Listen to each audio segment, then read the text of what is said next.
आजर मुख्य खबर बदलिले राज्यपाल रघुवर दास को कार्यकाल सरिला पुणी आसिले नूतन राज्यपाल डॉक्टर कुंभमपति हरिबाबू ओडिशार गवर्नर भाବରେ नियुक्त होइछंती।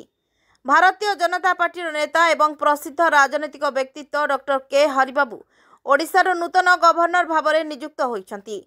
से 15 जून 1953 रे आंध्र प्रदेश रे जन्मग्रहण करथिले। से ओडिशार गवर्नर भाବରେ नियुक्त हेबा सह आगरू मिजोराम रो गवर्नर भाବରେ मान्यता प्राप्त करथिले। डॉक्टर के हरिबाबू आंध्र प्रदेश रो विशाखापट्टनम लोकसभा अंचल 2014 रे भारतीय जनता पार्टी द्वारा निर्वाचित होइथिले। से भारतीय जनता पार्टी रो आंध्र प्रदेश राज्य अंचल रो पूर्व अध्यक्ष थिले।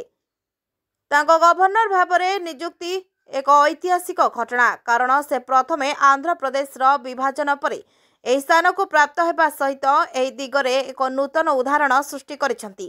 तांकर राजनैतिक दृष्टिकोण और शक्तिशाली नेतृत्व ओडिशार सामाजिक और आर्थिक उन्नति को एक नूतन दिग दे पारिबा अभिलाष रहिछि।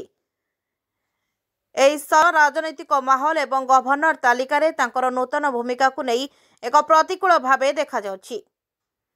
भुवनेश्वर संजय साहू को रिपोर्ट, प्राइम टाइम प्रेस। नमस्कार।